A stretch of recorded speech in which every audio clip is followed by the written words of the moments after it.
Hello, good morning. Today we start the next part of our syllabus, and that is classification of account. It is very important for the next parts of your syllabus or for problem solving of the accounting. So now, what is mean by account that you understood? Account means summarized record of any person, any property, any income or a loss. So here that is called as account.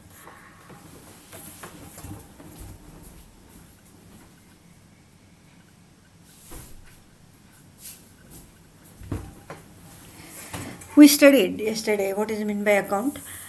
एका पर्सनचं किंवा एखाद्या प्रॉपर्टीचं किंवा एखाद्या income किंवा एक्सपेन्सेसचं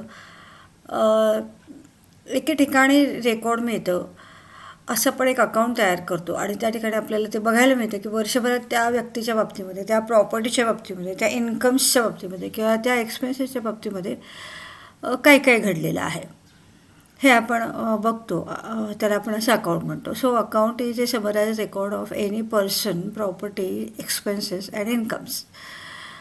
so what are the types of accounts? Classification of accounts म्हणजेच काय तर types of accounts. So first category is personal account, second category is impersonal account. आणि पर्सनल अकाउंट पण पुन्हा त्यांनी नॅचरल पर्सन, आर्टिफिशियल पर्सन आणि representative personal account असं त्याच्यामध्ये त्यांनी क्लासिफिकेशन केलेलं आहे. आणि इम्पर्सनलमध्ये परत रिअल अकाउंट आणि नॉमिनल अकाउंट. रिअल अकाउंटचे परत दोन टाईप्स आहेत आणि नॉमिनल अकाउंटचे परत दोन टाईप्स आहेत. तर अशा पद्धतीने हे क्लासिफिकेशन ऑफ अकाउंट्सचं त्याने तुमच्या टेक्स्टबुकमध्ये हे चार्ट दिलेलं आहे. हे समजणं खूप महत्त्वाचं आहे आणि तुम्हाला ते अकाउंट क्लासिफाय करणं आलं पाहिजे. जर क्लासिफाय करणं नाही आलं तर तुमचे एंट्रीज चुकतील, कारण हेच बेसिक आहे. अकाउंटचा टाईप, अकाउंट आयडेंटिफाय करणं, त्याचा टाईप आयडेंटिफाय करणं आणि मग त्याचे रूल अप्लाय करणं, ह्या 3 स्टेजेस आहेत. पहिलं आपण जर्नल शिकणार आहोत त्याच्यामध्ये. ह्या तिन्ही स्टेजेसमध्ये तुम्ही जर व्यवस्थित केलं तर तुमची ती एंट्री बरोबर येते आणि तर तुम्हाला तिथं मार्क्स मिळू शकतात. तर हे बेसिक अंडरस्टँडिंग खूप महत्त्वाचं आहे. ह्याच्यामध्ये तुम्ही जास्त लक्ष देऊन किंवा पुन्हा पुन्हा ते ऐकून, पुन्हा पुन्हा रिपीट करून, स्वतः एक्झाम्पल घेऊन इथं तुम्ही तुमचं ते नॉलेज कन्फर्म करायचं आहे आणि रिपीट करायचं आहे, सारखं रिवाईज करायचं आहे असं आपण म्हणू शकतो. तर आपण इथं हळूहळू बघू. सगळं एकदम बघितलं तर तुम्हाला ते थोडंसं कठीण जाईल, म्हणून मी हळूहळू सांगते. तर पहिल्यांदा आपण पर्सनल अकाउंट घेऊ आणि मग इम्पर्सनल अकाउंट घेऊ. तर आता बघा, पर्सनल अकाउंट्स म्हणजे काय? What is mean by personal accounts? Accounts which are related to persons are called as personal accounts. Very easy definition. पर्सनशी रिलेटेड असणाऱ्या अकाउंट्सला आपण पर्सनल अकाउंट असं म्हणणार आहोत किंवा म्हणतो. So personal accounts are those accounts which are related to persons. मग आता ते पर्सन्स 3 प्रकारचे आहेत. नॅचरल पर्सन आहे, आर्टिफिशियल पर्सन आहे, रिप्रेझेंटेटिव्ह पर्सनल अकाउंट आहे. तर आता पहिलं बघू. पहिलं काय आहे त्याच्यामध्ये? Natural personal account. म्हणजे जे ह्युमन बिईंग्ज असतात आणि जे ट्रेडिंग करतात, जे कन्झ्युमर्स असतात, जे सेलर्स असतात, जे सप्लायर्स असतात, म्हणजे जे जे बिझनेसमध्ये इन्क्लूड असतात त्यांना सगळ्यांना नॅचरल पर्सन असं पण म्हणतो. म्हणजे नॅचरल ह्युमन बिईंग. तुम्ही आहे, मी आहे, तुमचे फ्रेंड्स आहे, ब्रदर्स आहे, सिस्टर्स आहे किंवा फादर आहे, मदर आहे, जे जे काही जिवंत व्यक्ती आहेत त्याला आपण नॅचरल पर्सन्स असं म्हणतो आणि त्यांच्या अकाउंटला आपण नॅचरल पर्सनल अकाउंट असं म्हणतो. तर इथं मग त्याने 2-3 नावं घेतली आहेत. Sunita account, Ashok account, Suhas account. तुम्ही तुमचं नावसुद्धा घेऊ शकता. Yours account, Raju's account, Manju's account, कुठलंही आपण तुम्ही नाव लिहू शकता तिथं. Pratik's account, Pramod's account. हे कुठलेही व्यक्तीचं नाव घेऊन त्याच्यापुढं अकाउंट लिहिलं तर ते काय झालं? नॅचरल पर्सनल अकाउंट आहे. त्याच्यानंतर आहे बघा आर्टिफिशियल पर्सन अकाउंट. म्हणजे आता नॅचरल पर्सन आणि आर्टिफिशियल पर्सन तुम्हाला as the name indicates or as the name suggests, you can understand the difference between natural personal account and artificial personal account. म्हणजे natural म्हणजे नैसर्गिक आणि आर्टिफिशियल म्हणजे कृत्रिम असा अर्थ होतो त्याचा. So here all types of organizations, whether they are trading organization or non-trading organization, all organizations are artificial persons account. Means here when we create organization, when we establish organization, it is also treated as person from viewpoint of accountancy. रिॲलिटीमध्ये जरी तो person नसला तरी आपण त्यांना अकाउंटमध्ये persons असंच गृहीत धरून त्याचं अकाउंटिंग करणार आहोत. तर आर्टिफिशियल पर्सनल अकाउंट म्हणजे कृत्रिम व्यक्तिगत अकाउंट असं आपण त्याला मराठीमध्ये म्हणू शकतो. पण तुम्ही काय लक्षात ठेवायचं आहे तर आर्टिफिशियल पर्सनल अकाउंट हाच शब्द लक्षात ठेवायचा आहे. मग त्याने एक्झाम्पल दिले बघा, Pune municipal corporation account, Radhika sports club, bank of India, कुठलेही तुम्ही घेऊ शकता, कुठलेही स्टेशनरी शॉप, कुठलेही प्रोडक्शन करणारे कंपनी, टाटा कंपनी आहे, पुन्हा सांगते तुम्हाला रिलायन्स आहे, ओप्पोची कंपनी आहे, जे मोबाईल तुम्ही वापरता मोबाईल फोन्स त्याच्या वेगवेगळ्या कंपनीज आहेत, त्या कंपनीज एस्टॅब्लिश झाल्या, त्यांनी प्रोडक्शन केलं म्हणून तुम्हाला तो मोबाईल मिळाला. मग त्या कंपनीला आपण पर्सन्स असं कन्सिडर करून इथं आपण त्याचं अकाउंटिंग करणार आहोत. आमचं TC कॉलेज हे सुद्धा काय आहे आर्टिफिशियल पर्सनल अकाउंट आहे. म्हणजे अकाउंटिंग पॉईंट ऑफ व्ह्यूने त्याच्याकडे आम्ही पर्सन या दृष्टीने बघणार. Tuljaram Chaturchand college is personal account, then Balvikas Mandir personal account, Anekant education society personal account, Anekant education societies, MBA college personal account, state bank of India personal account, rotary club also personal account, trading or non trading, whatever it may be. Here, which organization is created is treated as artificial personal account. मला वाटतं तुम्हाला हे समजलं असेल. Next is representative personal account. आपण ह्याचा इथं स्वतंत्रपणे विचार करणार आहोत. रिप्रेझेंटेटिव्ह पर्सनल अकाउंट म्हणजे काय ह्याचा आपण स्वतंत्रपणे विचार करणार आहोत. थोडंसं वेगळी कॉन्सेप्ट आहे ही. So what is mean by representative personal account, तुम्ही आत्ताच ही कॉन्सेप्ट क्लिअर करायची आहे किंवा आत्ताची कॉन्सेप्ट ॲप्रोप्रिएट किंवा एक्झॅक्ट मिनिंगने तुम्ही लक्षात ठेवायचं आहे. कारण I experience that many students are asking this representative personal account again and again, and as they have not paid her attention towards this, and they are making mistakes in case of this representative personal account while accounting. They are not giving here proper treatment to this account, and therefore there are so many mistakes here because of this not understanding this representative personal account. So I want to share this my personal experience to you that you should not here make the same mistake, and you should not lose the marks, and you should have that perfect knowledge of this representative personal account. So these accounts represent a certain person or group of person in business dealing. Accounts relating to outstanding and prepaid items are called as representative personal account. For example, outstanding rent account, income received in advance account, prepaid wages account, etc. तर आता हे representative personal account म्हणजे काय आहे, म्हणजे ह्याच्यामध्ये एखाद्या natural पर्सनचं नाव नसतं किंवा एखाद्या आर्टिफिशियल पर्सनचं नाव नसतं, पण एक रिप्रेझेंटेटिव्ह एक्सपेन्स किंवा इन्कम असतो. रिप्रेझेंटेटिव्ह एक्सपेन्स असा असतो की तो प्रीपेड असतो किंवा प्री रिसिव्ड असतो, आउटस्टँडिंग असतो. तर ह्या सगळ्याचं मिनिंग आपण आता विथ एक्झाम्पल बघायचं म्हणजे तुमच्या लक्षात येईल. आता बघा, आउटस्टँडिंग एक्सपेन्सेस आणि आउटस्टँडिंग इन्कम्स हे रिप्रेझेंटेटिव्ह पर्सनल अकाउंट्स आहेत. तर आउटस्टँडिंग आपण सॅलरीचं एक्झाम्पल घेऊ. सॅलरी जर एखाद्या शॉप ट्रेडिंग बिझनेसचं ओनर असाल किंवा प्रोडक्शनचं बिझनेसचं ओनर असाल, तर तुम्ही समजा इथं एम्प्लॉईज अपॉइंट करता. आता समजा तुम्ही 5 एम्प्लॉईज अपॉइंट केले, ABCDE हे 5 एम्प्लॉईज तुमच्याकडे आहेत. तर हे 5 एम्प्लॉईजना सॅलरी किती आहे, पर्सन सॅलरी आहे 10,000. म्हणजे बघा, each employee is to be paid ₹10,000, म्हणजे 10,000 ही प्रत्येक पर्सनची सॅलरी आहे. म्हणजे टोटल सॅलरी किती आहे? 10,000 इंटू 5 इज इक्वल टू 50,000. मग आता समजा तुम्हाला जर इथं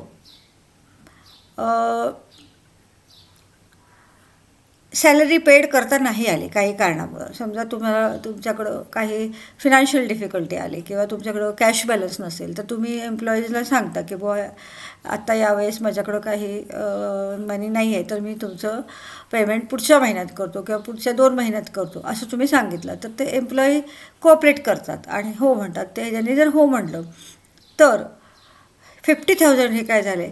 आउटस्टँडिंग एक्सपेन्सेस झाले किंवा आउटस्टँडिंग सॅलरी आपण असं म्हणू शकतो.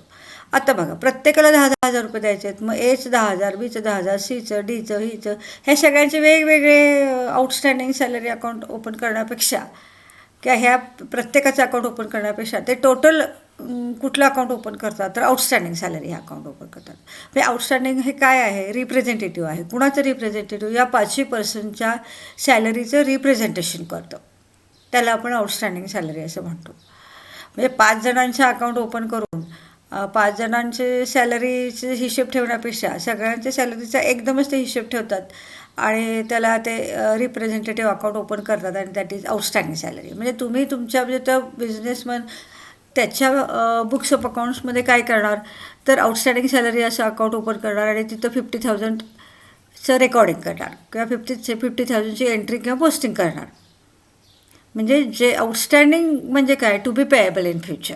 म्हणजे फ्युचरमध्ये दिले जाणारे जे एक्सपेन्सेस आहेत त्याला आउटस्टँडिंग एक्सपेन्सेस असं म्हणतात. म्हणजे आत्ता दिलेले नाही आहेत, 31 मार्चपर्यंत दिले गेलेले नाहीत. 31 मार्चपर्यंतच आपण ट्रान्झॅक्शन गृहीत धरतो, 1 एप्रिल ते 31 मार्च. मग समजा काही 31 मार्च 1-2-3 महिन्याची सॅलरी राहिली द्यायची, तर 31 मार्चला तुम्हाला बुक्स ऑफ अकाउंट्स क्लोज करावे लागतात. मग 31 मार्चपर्यंत जर ते दिले गेले नाहीत तर ते काय झाले? आउटस्टँडिंग झाले. आउटस्टँडिंग याचा अर्थ देय, पेएबल इन फ्युचर किंवा नेक्स्ट इयर. मग आता तुम्ही हे 50,000 सॅलरी दिली नाही तरी पुढच्या वर्षी तुम्हाला ते द्यायलाच पाहिजे. म्हणजे एप्रिल महिना सुरू होईल तेव्हा ते पुढचं वर्ष सुरू होईल. मग पुढच्या वर्षी हे 50,000 तुम्हाला दिलेच पाहिजेत. मग हे 50,000 वेगवेगळ्या ठिकाणी 5ही ठिकाणी रेकॉर्ड करण्यापेक्षा ते 5 जणांचं एकत्रित रिप्रेझेंटेटिव्ह अकाउंट ओपन करतात. त्या एक्सपेन्सेसचं एक रिप्रेझेंटेटिव्ह अकाउंट ओपन करतात आणि तिथं 50,000 लिहून ठेवतात आणि त्याच्याप्रमाणे जेव्हा वर्ष संपेल आणि पुढचं वर्ष जेव्हा सुरू होईल तेव्हा ती सॅलरी पेएबल होते किंवा दिली जाते. त्याला आपण आउटस्टँडिंग सॅलरी असं म्हणतो. मग ह्याच्यामध्ये 4 आहेत बघा. आउटस्टँडिंग एक्सपेन्सेस आहेत, आउटस्टँडिंग इन्कम्स आहेत, प्रीपेड एक्सपेन्सेस आहेत आणि प्री रिसिव्ड इन्कम्स आहेत. मग आता आउटस्टँडिंग इन्कम्स म्हणजे काय होईल? समजा तुम्ही वेगवेगळ्या ठिकाणी इन्व्हेस्टमेंट केली. समजा तुम्ही तुमच्या मित्राला पैसे उसने दिले आणि समजा 1,00,000 रुपये दिले आणि 1,00,000 रुपये दिलेलं तुम्ही तुमच्या बुक्स ऑफ अकाउंट्समध्ये लिहायला पाहिजे.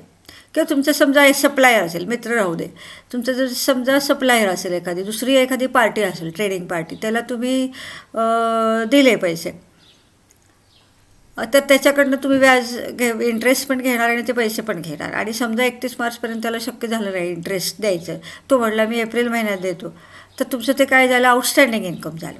म्हणजे 31 मार्चपर्यंत जेवढं इन्कम तुम्हाला रिसिव्ड होतं तेवढं तुम्ही त्या बुक्स ऑफ अकाउंट्समध्ये रेकॉर्ड करता. पण 31 मार्चनंतर जर इन्कम येणार असेल तर त्याला रिप्रेझेंटेटिव्ह अकाउंट ओपन करतो, त्याला आपण आउटस्टँडिंग इन्कम असं म्हणतो. समजा तुमच्या त्या सप्लायरकडून येणं असेल किंवा अजून एखादा कन्झ्युमर असेल त्याच्याकडून येणं असेल, त्याला काही तुम्ही अमाऊंट दिली असेल त्याच्याकडून इंटरेस्ट येणार असेल किंवा एखाद्या कंपनीत तुम्ही इन्व्हेस्ट केले त्या कंपनीकडनं त्या इन्व्हेस्टमेंटचं रिटर्न असेल ते येणं असेल तर त्याला आपण आउटस्टँडिंग इन्कम्स असं म्हणतो.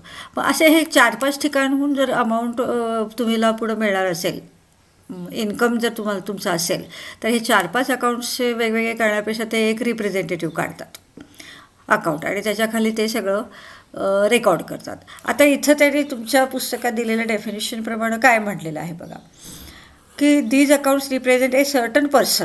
म्हणजे एखाद्या सर्टन पर्सनसाठी सुद्धा हे आउटस्टँडिंग एक्सपेन्सेस किंवा आउटस्टँडिंग इन्कम हे अकाउंट प्रिपेअर केलं जातं किंवा ग्रुप ऑफ पर्सन्ससाठी. पण शक्यतो रिॲलिटीमध्ये ग्रुप ऑफ पर्सन्ससाठीच हे अकाउंट प्रिपेअर केलं जातं. आता त्याने मिनिंग द्यायचं म्हणून येतं ते सर्टन पर्सनसाठी केलेलं आहे. सर्टन पर्सनसाठी सुद्धा आपण आउटस्टँडिंग सॅलरी म्हणजे समजा एची सॅलरी द्यायची राहिली असेल तर एचं आउटस्टँडिंग सॅलरी अकाउंट आपण ओपन करू शकतो. पण त्याला म्हणताना आपण एज अकाउंट म्हणत नाही, त्याला आपण काय म्हणतो आउटस्टँडिंग सॅलरी असं म्हणतो. मग पर्सन्सचे असू दे किंवा ग्रुप ऑफ पर्सन्सचे असू दे, दोन्ही ठिकाणी हे अकाउंट्स ओपन केले जातात. तर इथं आउटस्टँडिंगचा अर्थ तुम्हाला कळणं अपेक्षित आहे. आउटस्टँडिंग एक्सपेन्सेस याचा अर्थ आहे की एक्सपेन्सेस टू बी पेड किंवा एक्सपेन्सेस पेड इन फ्युचर, त्याला आपण आउटस्टँडिंग एक्सपेन्सेस असं म्हणतो.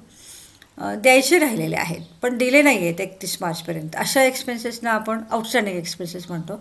आणि आउटस्टँडिंग इन्कम्समध्ये जे इन्कम आपल्याला मिळायचं आहे 31 मार्चपर्यंत मिळायला हवं होतं पण ते मिळालं नाही, मग म्हणून ते फ्युचरमध्ये मिळणार आहे, 1 एप्रिलनंतर मिळणार आहे, अशा जे इन्कम्स असतात, असे जे इन्कम असतात त्याचं एक रिप्रेझेंटेटिव्ह अकाउंट तयार करतात आणि त्याला आपण आउटस्टँडिंग इन्कम असं म्हणतो.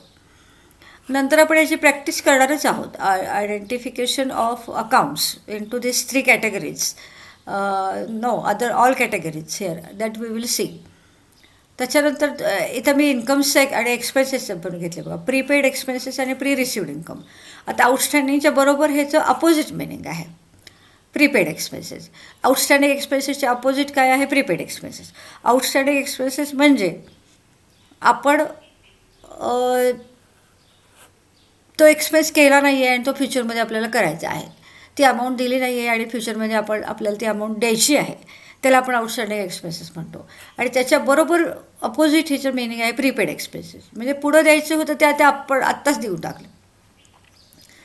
म्हणजे आता 31 मार्चच्या पुढच्या महिन्यामध्ये किंवा पुढच्या वर्षामध्ये ते द्यायचं होतं तरी पण ते आपण आत्ताच दिलं. किंवा फिनान्शियल लोड आपल्याला कमी करायचं असेल तर ते आपण प्रीपेड एक्सपेन्सेस अगोदरच देऊन टाकले, जाऊ दे आता कधीतरी द्यायचंच आहे, मग अगोदरच तुम्ही तुमच्या ॲडजस्टमेंटप्रमाणे दिलं तर त्याला आपण प्रीपेड एक्सपेन्सेस म्हणतो. आउटस्टँडिंग म्हणजे पुढच्या काळामध्ये दिले जाणारे पेड केले जाणारे एक्सपेन्सेस किंवा जे द्यायचे आहेत त्याला आपण आउटस्टँडिंग म्हणतो आणि जे अगोदरच दिलेले आहेत त्याला आपण प्रीपेड एक्सपेन्सेस म्हणतो. मग आता समजा तुमचं इथं मी एक्झाम्पल घेतले बघा, तुमच्याकडं 3 मोबाईल फोन आहेत आणि 2 टेलिफोन आहेत तुमच्या बिझनेसमध्ये. आणि हे 3 मोबाईलसाठी म्हणजे एक तुम्ही सुपरवायझरला दिलं, एक साधं ते सर्वंटला दिलं आणि एखादं कोणी मॅनेजर असेल त्याला दिलं, असे 3 मोबाईल फोन आहेत तुमच्या बिझनेससाठी वापरले जाणारे आणि 2 टेलिफोन आहेत समजा. आणि ह्या 3 मोबाईलसाठी आणि 2 टेलिफोनसाठी तुम्ही प्रीपेड प्लॅन घेतले 5,000चे. म्हणजे आता समजा तुम्ही या महिन्यामध्ये घेतला, 31 मार्चच्या पुढं त्याची मुदत असेल, समजा तुम्ही एक प्रीपेड जर प्लॅन 6 महिन्याचा घेतला जानेवारीमध्ये तर ते जून महिन्यापर्यंत चालतं. पण तुम्ही अकाउंट तयार करताना कुठंपर्यंत करता? 31 मार्चपर्यंत करता. म्हणजे मार्च नंतर एप्रिल मे जून हे 3 महिने काय झाले? प्रीपेड एक्सपेन्सेस झाले.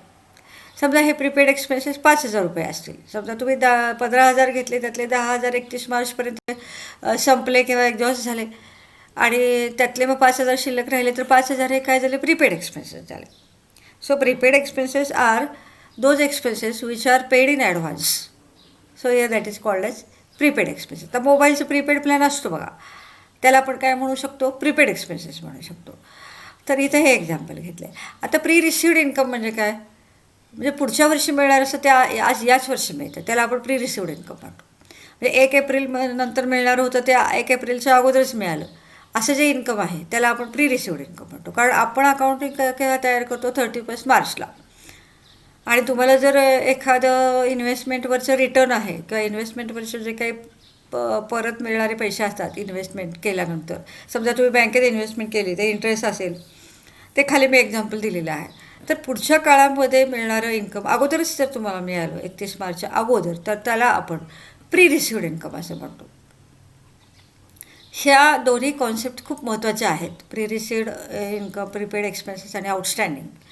जे 4 प्रकारचे रिप्रेझेंटेटिव्ह पर्सनल अकाउंट्स आहेत हे लक्षात ठेवणं खूप महत्त्वाचं आहे. तर आता इथं रिटर्न ऑन इन्व्हेस्टमेंट, आता एक प्री रिसिव्ड इन्कमचं एक्झाम्पल आहे बघा. रिटर्न ऑन इन्व्हेस्टमेंट आपण कशासाठी करतो? त्याच्यापासून आपल्याला काही पैसे मिळावेत म्हणून आपण इन्व्हेस्टमेंट करतो. आता ते इन्व्हेस्टमेंटवरचं जे रिटर्न आहे ते पुढच्या काळामध्ये मिळायच्या अगोदरच तुम्हाला जर मिळणार असेल, म्हणजे 31 मार्चच्या अगोदरच त्याचं मिळालं तर त्याला आपण प्री रिसिव्ड इन्कम असं म्हणतो. आता समजा तुम्ही बँकेत पैसे इन्व्हेस्ट केले तर त्याच्यापासून तुम्हाला 4,000 रुपये 31 मार्च नंतर मिळणार असेल, त्यांनी अगोदरच दिले बँकेने. असं होत नाही कधी रिॲलिटीमध्ये, कुठलीही बँक तुम्हाला तारखेच्या अगोदर पैसे देत नाही. पण आपण असं कॉन्सेप्ट अंडरस्टँडिंगसाठी इथं फक्त सपोज करायचं आहे. तर तुम्ही बँकेत पैसे इन्व्हेस्ट केले आणि त्याच्यावर जर तुम्हाला 4,000 रिटर्न किंवा इंटरेस्ट मिळणार असेल तर ते 4,000 रुपये. समजा तुम्हाला रेंट असेल, रेंट हे तुमचं इन्कम आहे, तर तो 1 एप्रिलला जर मिळाला असेल तर तो जो तिथं राहणारा माणूस म्हटला मी अगोदरच देतो, त्यांना अगोदर दिले समजा रेंट 10,000 रुपये, तर ते तुमचं इन्कम झालं. तुम्ही शेअर्समध्ये पैसे गुंतवले, त्याच्यावर तुम्हाला 6,000 रुपये काय त्याचं डिव्हिडंड मिळणार असेल की, तर त्याचे इथं 6,000 रुपये आहेत. आणि आज बाकीकडं कुठे इन्व्हेस्टमेंट केली असेल किंवा बाकीचं जर तुमचं इन्कम असेल 2,000, जे तुम्हाला 31 मार्च नंतर जर मिळणार असेल, पण त्याच्या अगोदरच ते तुम्हाला मिळालं, तर ते तुमचं काय झालं, प्री रिसिव्ड इन्कम. मग ह्या सगळ्याची ॲडिशन केली तर 22,000 हे काय झालं, प्री रिसिव्ड इन्कमचं रिप्रेझेंटेटिव्ह अकाउंट झालं. म्हणजे या सगळ्या इन्कमसाठी प्रतिनिधित्व करणारं एक अकाउंट आपण ओपन करतो आणि त्याला आपण प्री रिसिव्ड इन्कम असं म्हणतो. तर हे prepaid expenses, pre received incomes म्हणजे वेळेच्या अगोदर मिळणारे इन्कम आहे. 31 मार्च नंतर जे मिळणार होतं ते अगोदरच मिळायला गेलं तर त्याला आपण प्री रिसिव्ड इन्कम म्हणतो. मग प्रीपेड एक्सपेन्सेस हे असेट कन्सिडर केले जाते आणि प्री रिसिव्ड इन्कम हे लायबिलिटी असते. तर ह्या 20,000साठी आपण एक अकाउंट ओपन करतो प्री रिसिव्ड इन्कम, आणि त्याच्यामध्ये हे 20,000 त्याची एंट्री करतो. ह्या 5,000साठी आपण एक वेगळं अकाउंट ओपन करतो, प्रीपेड मोबाईल फोन्स किंवा प्रीपेड फोन चार्जेस, आणि त्याच्या अंडर हे आपण एक्सपेन्स रेकॉर्ड करतो.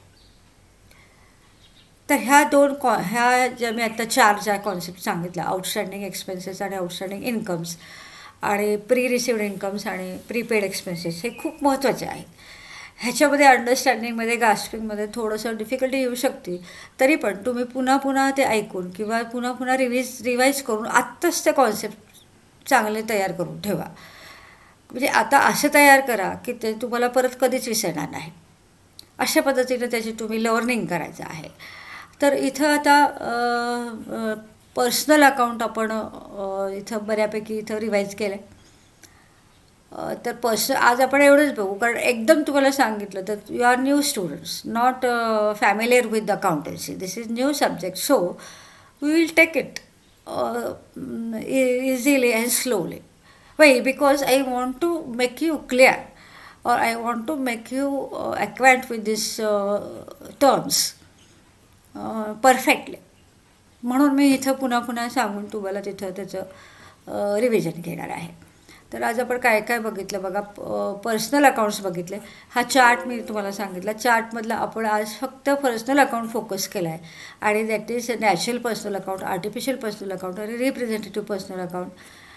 नॅचरल पर्सन्स म्हणजे असे पर्सन्स की ज्यांचं अस्तित्व आहे, नैसर्गिकरित्याचे ह्युमन बिईंग्ज आहेत, त्याला आपण नॅचरल पर्सन म्हणतो. आणि आर्टिफिशियल पर्सन म्हणजे सगळ्या टाईपच्या ऑर्गनायझेशन, त्याला आपण आर्टिफिशियल पर्सनल अकाउंट म्हणतो. आणि रिप्रेझेंटेटिव्ह पर्सनल अकाउंटमध्ये हे इथं त्याने एक्झाम्पल दिलेत बघा. मी जे सांगितलं तेच एक्झाम्पल्स आहेत. Outstanding expenses, prepaid expenses, income received in advance, accrued income. Accrued means to be received किंवा to be received in future, त्याला आपण ॲक्र्यूड म्हणतो. तर ते आहे. आपण ॲक्र्युअलची डेफिनेशन बघितली होती मागच्या टर्मिनॉलॉजीमध्ये, ते परत एकदा वाचा. म्हणजे तुम्हाला इथं ॲक्र्यूटचं तिथं रिलेशन तुम्हाला किंवा जे संदर्भ किंवा रेफरन्स लावायला सोपं जाईल. तर आज आपण इथंच थांबू, कारण खूप तुम्हाला एकाच पिरियडमध्ये सांगितलं तर मे बी लक्षात राहील किंवा नाही राहणार. म्हणून मी सुरुवातीच्या ज्या कॉन्सेप्ट्स आहेत त्या क्लिअर होण्यासाठी हळूहळू आपण पोर्शन संपू. नंतर मग आपल्याला इथं प्रॅक्टिसला ते सोपं जातं. So today we stop here. Thank you very much.